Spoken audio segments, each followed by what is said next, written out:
Halo teman-teman yang saya banggakan, selamat pagi, salam sejahtera untuk kita semua. Terima kasih sudah hadir hari ini. Saya senang karena kalian tetap meluangkan waktu di tengah kesibukannya masing-masing. Hari ini kita akan membahas topik yang dekat dengan kehidupan sehari-hari, yaitu overthinking. Coba kita pikirkan sejenak. Siapa yang pernah overthinking karena hal-hal kecil? Misalnya, teman tidak membalas chat beberapa menit, lalu pikiran kita langsung bikin skenario film thriller. Padahal kenyataannya handphonenya mungkin cuma lowbat. Tahu saat ingin tidur cepat, tapi begitu rebahan, otak mulai membuka memori lama, scroll media sosial, sampai larut malam. Overthinking itu seperti teman yang tidak diundang, datang tanpa permisi, dan sering muncul di waktu yang salah. Kabar baiknya, kita bisa belajar mengelolanya. Hari ini, kita akan membahas apa itu overthinking, penyebab dan dampaknya, serta langkah sederhana untuk mengatasinya. Tema kita hari ini, stop overthinking. Gimana motivasinya sebelum coba? Pertama-tama, mari pahami dulu apa itu overthinking. Menurut Soraya dan Hapsi tahun 2024, overthinking muncul ketika otak mencoba mengantisipasi berbagai kemungkinan buruk. Hasilnya, pikiran jadi berlebihan dan sulit dihentikan. Singkatnya, overthinking adalah ketika kita terlalu fokus memikirkan sesuatu yang belum tentu terjadi. Selain itu, overthinking biasanya berkembang dari hal-hal kecil yang menjadi besar. Yang awalnya hanya memikirkan tugas, bisa meluas menjadi kekhawatiran tentang masa depan, penilaian orang lain, bahkan meragukan diri sendiri. Oleh karena itu, penting untuk mengenali pola pikir ini sejak awal. Sekarang, mari kita lihat tanda-tanda overthinking melalui beberapa ciri-ciri umum.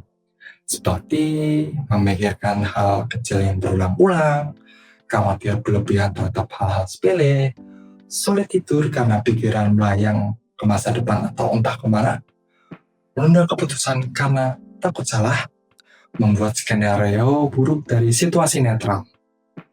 Selain itu, penyebab overthinking juga beragam.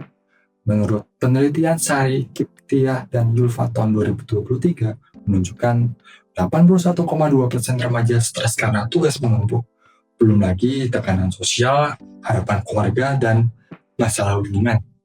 Dengan demikian, wajar jika pikiran kadang hari tak terkendali. Tetapi, wajar tidak berarti harus dibiarkan. Lalu, apa dampaknya? Overthinking sering memutarbalikkan realitas. Contohnya, saat ingin mengirim tugas yang sudah selesai, tangan berhenti di tombol submit.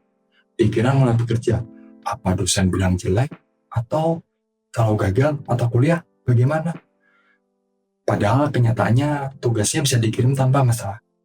Dengan kata lain, overthinking membuat hal-hal yang kecil terlihat besar dan hal besar terasa menakutkan.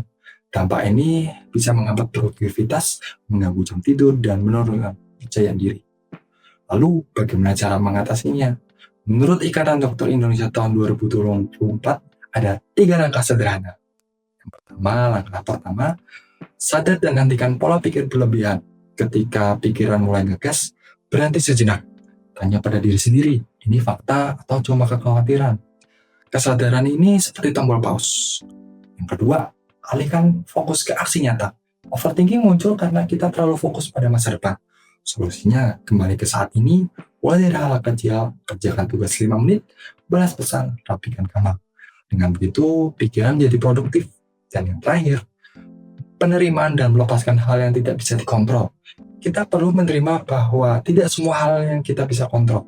Misalnya, nilai tugas atau penilaian orang lain. Menerima berarti menyadari bahwa kita sudah melakukan yang terbaik. Sisanya bukan tanggung jawab kita.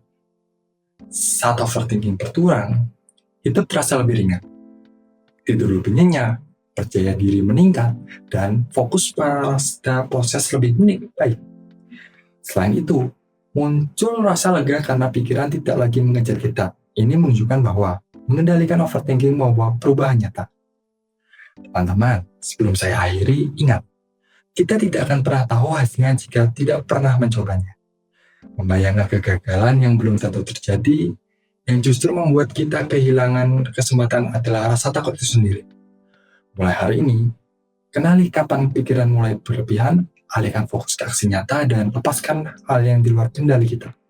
Itu bukan tentang menghindari kesalahan, tapi tentang berani bergerak dan berkembang. Terima kasih teman-teman atas perhatian kalian. Semoga setelah sesi ini, kepala lebih ringan dan hati lebih tenang.